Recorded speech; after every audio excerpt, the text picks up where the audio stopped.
Alors on l'a dit, pour la loi des sinus, il nous faut absolument un couple d'angles et de côtés opposés. C'est-à-dire que si je n'ai absolument aucun angle, ben je ne vais pas pouvoir utiliser la loi des sinus.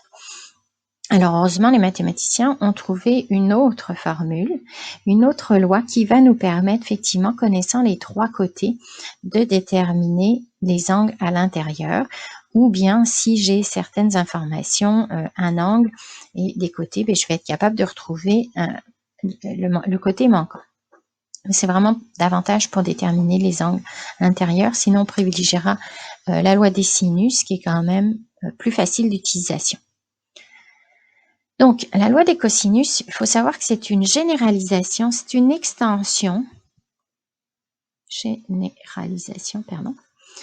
de la relation de Pythagore. Donc, elle va ressembler en partie à la relation de Pythagore, mais elle est étendue, généralisée, donc on va rajouter un morceau.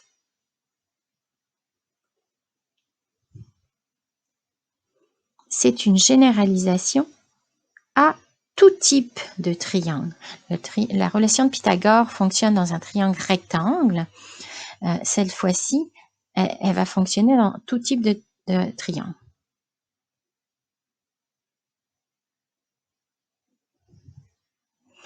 Donc la loi des cosinus, ça s'exprime ainsi. Et là encore, il faut bien penser qu'à chaque sommet A, on met le côté opposé en face petit a.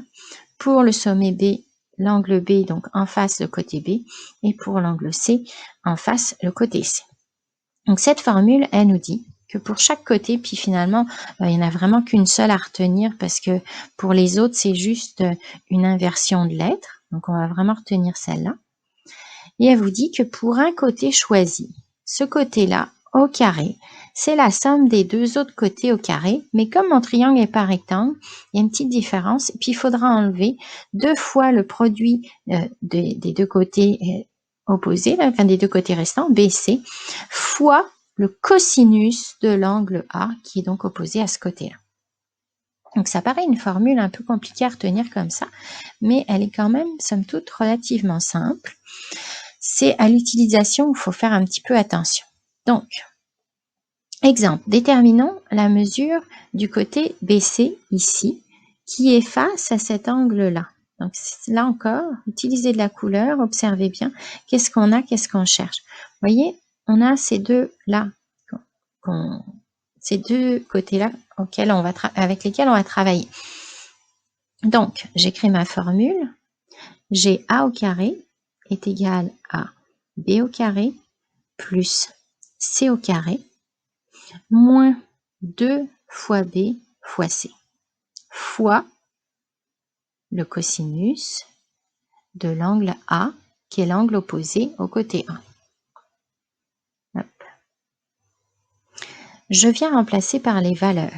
J'ai donc x au carré qui est égal à B ou C, là ça ne va pas changer grand chose, donc 60 au carré plus 165,2 au carré moins 2 fois 60 fois 165,2, excusez-moi, 165,2 fois le cosinus de l'angle opposé au côté cherché, 59 degrés. Puis là, qu'est-ce qu'il reste à faire? À calculer tout ça. Ça, c'est la partie la plus facile quand on cherche la longueur du côté, parce qu'on n'a pas d'équation à résoudre, on a vraiment juste à calculer. Donc, à faire tout ça sur sa calculatrice. Votre calculatrice a les priorités d'opération, elle les connaît. Donc, vraiment juste à retaper ça, en faisant attention pas de faire d'erreur de transcription. Donc, on trouve 20 614,89 unités carrées. Nous, on veut vraiment juste la valeur de x, donc il nous reste à prendre la racine carrée de ce nombre. Puis bien sûr, si vous avez votre calculatrice, vous n'avez comme pas besoin d'arrondir sur votre calculatrice là pour faire la racine carrée. Voyons, ça écrit plus toujours, au bout d'un moment, c'est tannant. Ok, on y va. Et bien entendu, ici, comme c'est une longueur, on va garder que la valeur positive. Donc ici, ça nous donnerait 143,58. Si on y va au centième, et des centièmes de millimètre, on s'entend que c'est petit quand même. Hein? 143,58 mm. Puis ça a du sens parce que sur notre dessin, on voit que c'est le côté moyen. Hein, il y a le petit, le moyen pour X et puis le grand ici. Donc, ça paraît vraiment cohérent. Donc ça, c'est la partie finalement la plus facile. Puis, il y a des exemples qui vont être un peu plus compliqués, notamment quand on va rechercher une mesure d'angle. Bien, donc pour commencer à déterminer les mesures des angles du triangle, il faut vraiment commencer par identifier l'angle que l'on veut trouver en premier et son côté opposé, parce qu'on va commencer vraiment avec ça. Donc, je rappelle, la loi des cosinus nous dit qu'on a A au carré qui est égal à B au carré plus C au carré moins 2BC fois cosinus de l'angle A, puis c'est ce qu'on va chercher ici. Donc, je viens écrire, puis là, j'insiste bien là-dessus, on part toujours avec un côté et le cosinus de l'angle opposé. Donc ici et ici. Pour les deux autres, après, ça ne change pas grand-chose. Alors, je remplace, j'obtiens 5 au carré est égal à 4 au carré plus 7 au carré moins 2 fois 4 fois 7 fois le cosinus de l'angle cherché que j'ai noté X. Et là, il faut faire attention. Il faut résoudre cette équation. Pour ça, on vient isoler le cosinus, mais attention, ici, il y a une multiplication. Donc, je ne peux pas faire ce morceau-là ensemble puisque les priorités d'opération m'obligent à faire la multiplication en premier. Donc, on va commencer par changer ceci de côté, puis ensuite se débarrasser de ça en faisant une division, puisque le contraire de la multiplication, c'est la division. Donc, on simplifie.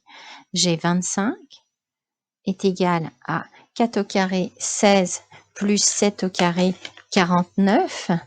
Donc 16 plus 49, ça nous fait 65. Je vous conseille d'y aller comme ça, étape par étape. Et puis le 2 fois 4 fois 7, ça nous donne un 7 fois 8, ce qui fait 56, fois le cosinus de l'angle cherché. Donc, premièrement, je mets tout ce qui se ressemble du même côté. Donc, je me débarrasse de mon 65 en faisant moins 65 des deux côtés. Et j'obtiens 25 moins 65 qui va me faire moins 40, qui est égal à moins 56 fois le cosinus X. Et c'est vraiment important de faire attention à ça, de ne pas aller faire le 65 moins 56. Priorité d'opération oblige, c'est le fois qui gagne. Et pour se débarrasser d'un fois, on vient faire une division. Donc, je divise des deux côtés par moins 56 pour me débarrasser ici de mon moins 56.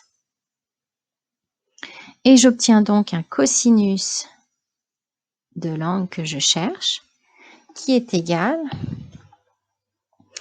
à, je fais le calcul, 40 divisé par 56, ça nous fait 5 septièmes. On vient ici prendre au moins 4 chiffres après la virgule, souvenez-vous. Donc 0,714. Puis après, c'est un 2 suivi d'un 8, donc je vais arrondir à 3. Et puis, comment je retrouve l'angle ici? De la même façon que ce qu'on a vu avant, je viens faire l'opération réciproque, le cos moins 1 de cette valeur-là, 0,7143, au moins 4 chiffres si je veux avoir un arrondi qui n'est pas trop gros. Sinon, je peux carrément faire le cos moins 1 de la fraction. Là, ça va marcher aussi, puis c'est encore plus précis. Donc, le cos moins 1 de notre fraction, ça fait un angle d'environ 44,4 degrés. Pas la peine pour les degrés d'aller plus loin que le dixième, c'est même tu mettrais 44 degrés, ça serait parfait. Je vais maintenant, dans un deuxième temps, trouver la mesure de cet angle que je vais appeler Y. Et attention, il est relié à son côté opposé 7. Donc on voit que même, tu sais, loi des cos, loi des cosinus, il y a quand même toujours un lien entre un angle et son côté opposé. Donc pour trouver cet angle, qui est vraisemblablement un angle obtus, je vais faire la même chose que précédemment. Je viens réécrire ma formule.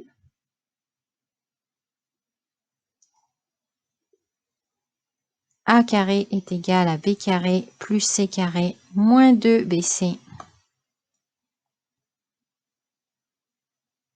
fois le cosinus de l'angle. Moi, je retiens ça toujours avec une seule formule, mais c'est sûr que tout à l'heure, j'avais vraiment l'angle A, là, j'ai l'angle B, mais ça ne changera rien à partir du moment où je pense bien que j'ai ici le 7 et puis ici mon Y. Si je fais ça, ça va bien. Donc, si je remplace avec les valeurs ici, ça va me donner justement 7 au carré est égal à 4 au carré plus 5 au carré moins 2 fois 4 fois 5 fois le cosinus de l'angle que je cherche, que je vais noter Y.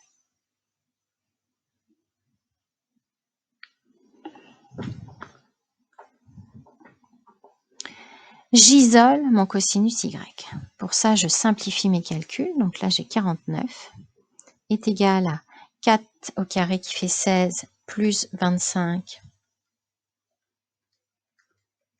Ça me fait 41.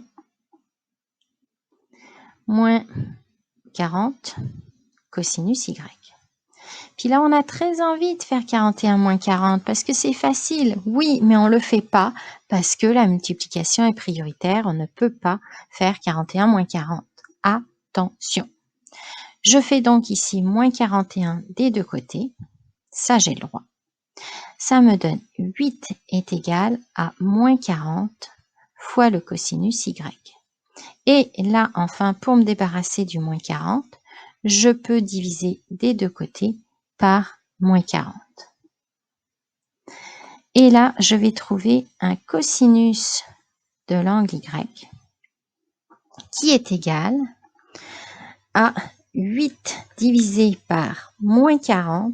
Et oui, ça va me donner un nombre négatif, ça va me donner moins 0,2. Mais c'est pas grave. Un cosinus peut être négatif, on l'a vu sur notre cercle trigonométrique. Le cosinus est compris entre moins 1 et 1. Et la calculatrice, ça va très bien s'en débrouiller ici quand on fait la fonction réciproque. Cosinus moins 1 de moins 0,2, attention à ne pas oublier ce moins. Cos moins 1 de moins 0,2. Bien, l'avantage ici, c'est que quand on fait la réciproque du cosinus, ça va me donner tout de suite l'angle obtus de 101,5 degrés. Parce que le cosinus négatif va pour un angle obtus. Donc, plus facile encore qu'avec le sinus ici parce qu'on va avoir tout de suite l'angle obtus. Donc, il n'y a pas de différence ici entre l'angle aigu et l'angle obtus. On va avoir les bons résultats. Et bien sûr, pour trouver le troisième angle Z, on vient faire 180 moins la somme des deux autres. Ça va quand même plus vite que de refaire une loi des cos. On pourrait, mais si on peut s'épargner du temps, on le fait puisque c'est ce qui va nous permettre d'être plus rapide et plus efficace sur le reste de notre évaluation, par exemple. Donc ça me fait 44,4 plus 101,5. Ça me fait 145,9. Et si je le soustrais de 180, ça me donne un troisième angle de 34,1 degrés. Si vous aviez arrondi à l'unité, c'était bien correct. Donc voilà pour ce triangle-là. Ici, c'est un autre calcul de côté. Faites pause.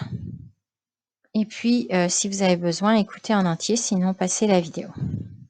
Donc, pour ici, j'ai S au carré, je prends un côté, est égal à la somme des deux autres côtés au carré, 4,13 au carré, plus 6,83 au carré. Tu n'es pas obligé d'écrire la formule, la loi des cosinus, mais je te le conseille au départ pour ne pas l'oublier. C'est toi qui vois. 2 fois 4,13 fois 6,83 fois le cosinus de l'angle qui est en face, c'est-à-dire 60 degrés. Si on n'a pas l'angle qui est en face, ça veut dire qu'il y aura sûrement un calcul d'angle à faire, soit si j'ai deux angles avec le 180 moins les deux angles, soit si j'en ai qu'un, sûrement avec la loi des sinus. Je fais le calcul sur ma calculatrice de tout ça, sans me stresser. Elle est capable de faire ça avec les priorités. Donc, juste à faire attention, pas aller trop vite, de bien recopier tous les nombres, sans erreur. Cosinus 60. Hop, et ça me donne 35,4979. Je viens faire ici la racine carrée de tout ça.